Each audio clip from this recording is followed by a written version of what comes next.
Hi hello welcome to our channel. నేను మీ సిరి. ఈరోజు మనం చెప్పుకోబోయే కదా ప్రియా నీదాన్ని పార్ట్ 112. ఇక కథలోకి వెళ్ళిపోదాం.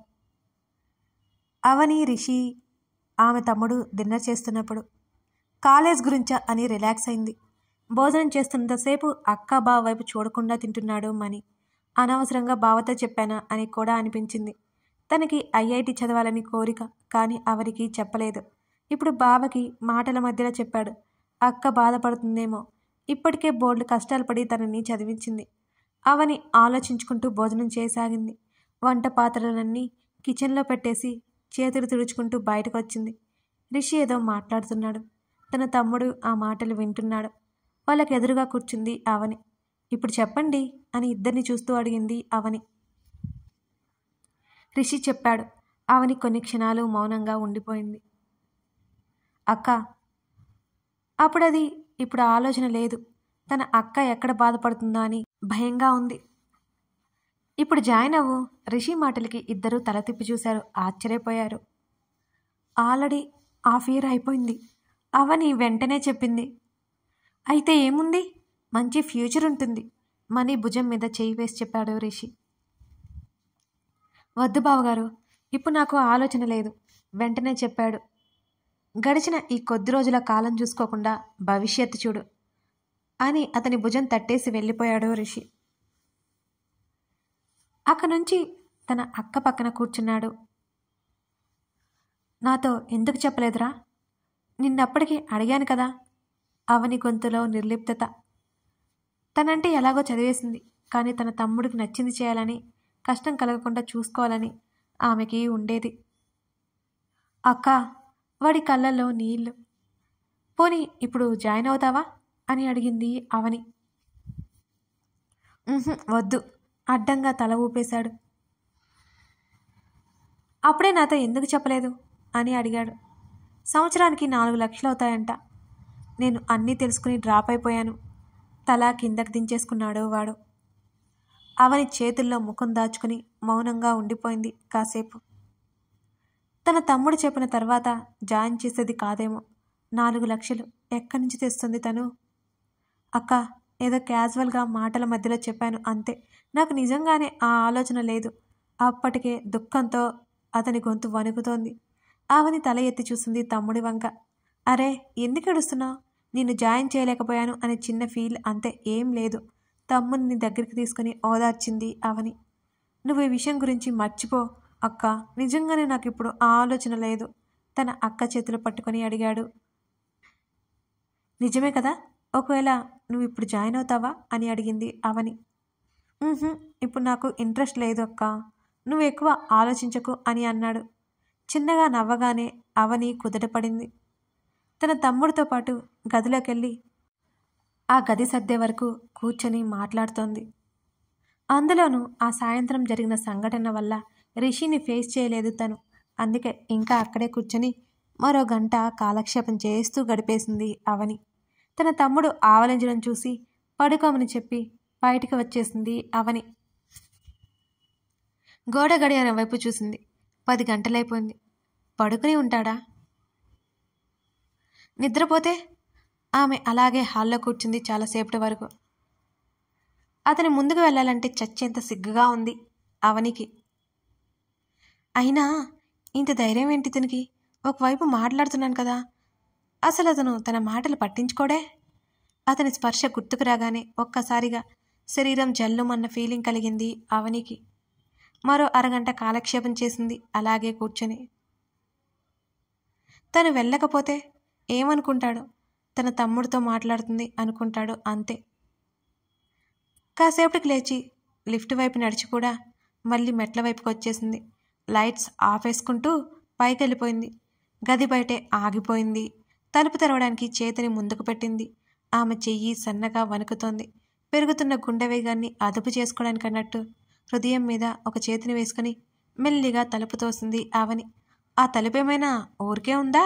వెళ్ళేది వెళ్లకుండా కీచుమని శబ్దం చేసుకుంటూ తెరుచుకుంది. అవని బయట నుంచి లోపలికి తొంగి చూసింది. రిషి ఒకవైపుకు తిరిగి పడుకొని కనిపించాడు. గుండెల మీద చేయి వేసుకుని హమ్మయ్యా అనుకుంది అవని. మెల్లిగా తలుపు లాక్ చేసి ఫ్రెష్ అవడానికి బట్టలు తీసుకుని బాత్రూంలోకి వెళ్ళిపోయింది. ఏ పని చేస్తున్నా అతని గురించే ఆలోచనలు ఆమెలో. ఫ్రెష్ అయ్యి బయటకొచ్చేసింది. అతను కళ్ళు మూసుకుని కనిపించాడు. పడుకునే ఉన్నాడు అనుకుంది అవని. ఫోన్ టింగుమని శబ్దం చేసింది. అవని చేతుల్లోకి తీసుకుంది. చూసింది ప్రతిమ మెసేజ్ అది. అప్పటికే తను ప్రతిమతో మాట్లాడి చాలా రోజులైపోయింది. అవని, నన్నిక క్షమించలేవా? ప్రతిమ మెసేజ్. అప్పటి వరకు ఉల్లాసంగా ఉన్న ఆమె మనసు ఒక్కసారిగా నీరుగారిపోయిన ఫీలింగ్ కలిగింది. అక్కడి నుంచి బాల్కనీలోకి వచ్చి కూర్చుంది అవని. ప్రతిమ మీద కోపమేం లేదు. అలాగని తను దగ్గర అవ్వలేదు. ఇది వరకులా ఉండలేదు కూడా. తన జీవితంలో జరుగుతున్న ప్రతి విషయం ప్రతిమతో షేర్ చేసుకుంది. చివరికి ప్రదీప్ మీద ప్రేమ, పెళ్ళి ఉద్దేశం లేదని ఎన్నోసార్లు చెప్పింది. ప్రదీప్ ప్రపోజల్ తను యాక్సెప్ట్ చేయడానికి ఎన్నో రోజులు టైం కూడా తీసుకుంది. ఇన్ని జరుగుతున్న ప్రతిమ ఎందుకు నోరు విప్పలేదో? తనకు ఒకే ఒక్క మాట చెప్తే సరిపోతుంది కదా. నీతో ఒకే ఒక్కసారి మాట్లాడాలి. ప్రతిమ నుంచి మరో మెసేజ్. స్నేహితురాలు తన మెసేజ్ కోసం ఎదురు చూస్తుందేమోనని. నేను రేపు కాల్ చేస్తాను అని అవలి రిప్లై పెట్టింది. తప్పకుండా చేస్తావు కదూ? ప్రతిమ తన ఎదురుగా నిలబడి ధీరంగా అడుగుతున్నట్టే అనిపించింది ఆమెకి. చేస్తాను, ఇప్పుడు నిద్ర వస్తోంది అని చెప్పేసింది అవని. ఎదురు చూస్తుంటాను, ప్రతిమ రిప్లై ఇచ్చింది. టీపై మీద ఫోన్ పడేసి చేతుల్లో ముఖం దాచుకుని కూర్చుంది అవని.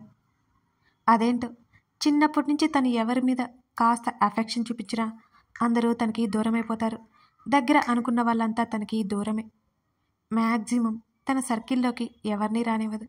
వచ్చిన వాళ్ళని అంత తేలిగ్గా వదిలేసుకునే మనస్తత్వం కాదు. కానీ ఇప్పుడు వెనక్కి తిరిగి చూసుకుంటే నా అనుకునే వాళ్ళు ఎవరూ లేరు. రిషి రూపం కనురెప్పల చాటున కదిలితే అతని తలంపు అదే సమయంలో మస్తిష్కంలో మెదిలింది అవనికి.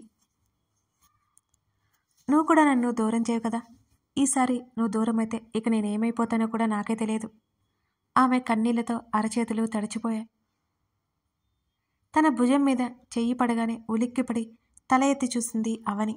ఆమె వైపే ఆదుర్దాగా చూస్తున్న రిషి కనిపించాడు. అప్పటికే ఆమె తడిదేరిన కళ్ళు అతను చూసేశాడు. అవని గబుక్కున కళ్ళు తుడుచుకుని నవ్వడానికి ప్రయత్నించింది. ఆమె పెదవులు కొంచెం కూడా విచ్చుకోలేదు. అవని ఆ ప్రయత్నం విరమించుకుని లేచి నిలబడబోతుంటే ఆమె భుజం మీద 2 చేతులు వేసి ఆపి కూర్చోబెట్టి ఆ చెక్క తొట్టి కుర్చీ ఆమె దగ్గరికి లాక్కొని వేసుకున్నాడు రిషి. కుషన్ ఒడిలో పెట్టుకుని దాని మీద చేతులానించి కూర్చొని గోలు చూసుకుంటోంది అవని. ఆమె చేతిని లాక్కొని తన 2 చేతుల మధ్య బంధించాడు. ఆ చేతుల తడి అతనికి తగిలింది. ఆమె వైపు పరీక్షగా చూశాడు. చీర మీద కన్నీటి చుక్కలు ఇంగిపోయి కనిపించాయి. మెల్లిమెల్లిగా గాలి వీస్తోంది. గాలికి రేగిన జుట్టుని మరొక చేత్తో సరిచేసుకుంటోంది. అవని చేతిని వెనక్కి లాక్కోలేదు. అతని వైపు చూడనూ లేదు. ఇక దాని గురించి ఆలోచిస్తున్నావా? అతడు అడిగాడు. లేదు, నాకిప్పుడే నీతో చెప్పినప్పుడే తెలిసింది. అవని మెల్లిగా తల అతని వైపుకు తిప్పింది. అదేమంత పెద్ద విషయం కాదు. ఎందుకు ఆలోచిస్తున్నావు? ఆమె చేతిని వేలు లాగుతూ మృదువుగా అడిగాడు రిషి. వాడికి ఇష్టమన్నది చేయలేకపోయాను అనే బాధ. ఆవని మళ్ళీ చూపులు పక్కకి తిప్పుకుంది. ఏం పర్లేదు, సర్టిఫికేట్స్ డీటెయిల్స్ అన్నీ నాకు షేర్ చేయి. మేనేజ్మెంట్ కోటాలో అయినా సరే జాయిన్ చేద్దాం. ఆమెకు ఊరట కలిగించాలని అతను అనుకున్నాడు. వాడికి మంచి ర్యాంక్ వచ్చింది. అవని అతని వైపు చూస్తూ చెప్పింది మళ్ళీ. అయితే ఇంకెందుకు బాధ?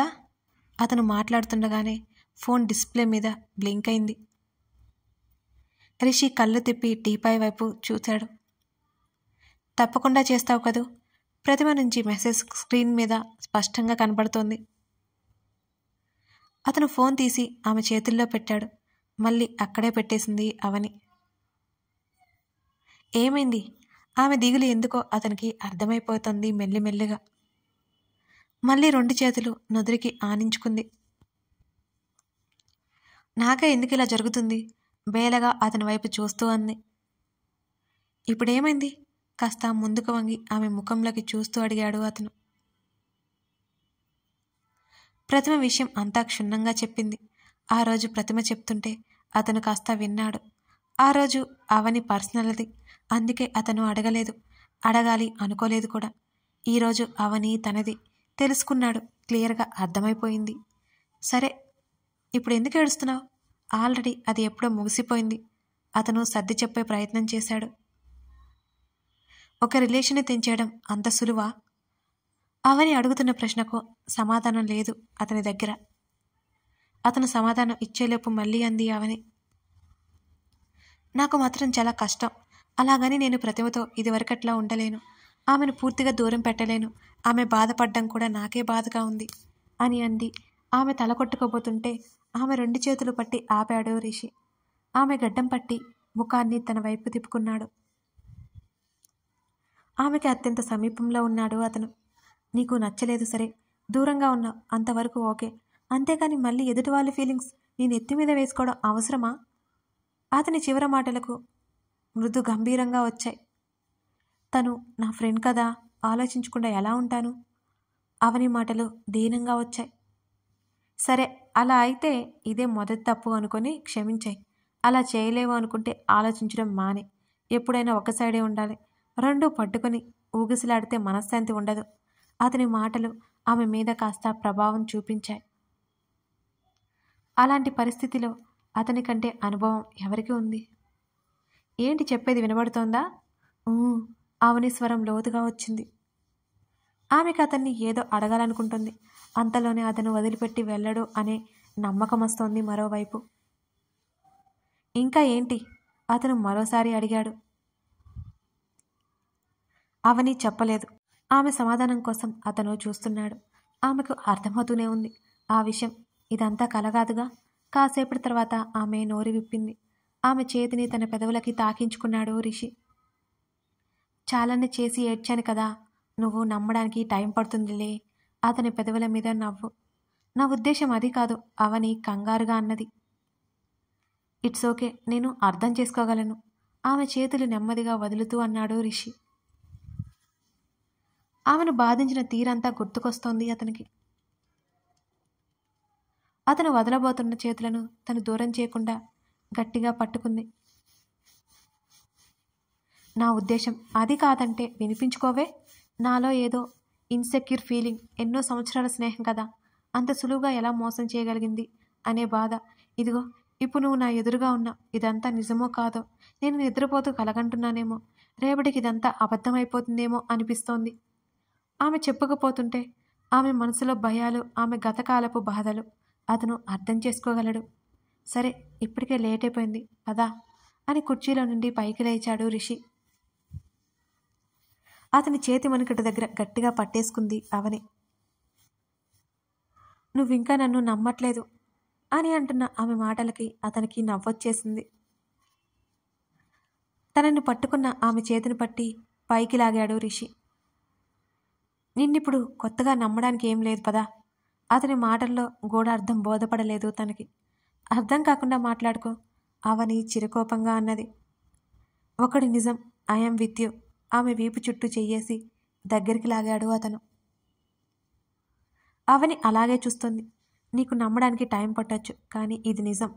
అతని మనసులో చెలరేగుతున్న భావాలను తొక్కిపెట్టి ఆమెను వదిలాడు. వెనక్కి తిరిగి గదిలోకి వెళ్తున్న అతన్ని వెనక నుంచి కౌగిలించుకుంది అవని. కథ కొనసాగుతోంది. ఈ కథ మీకు నచ్చినట్లయితే తప్పకుండా లైక్ చేసి మీ అమూల్యమైన అభిప్రాయాలు కామెంట్ సెక్షన్లో తెలపండి.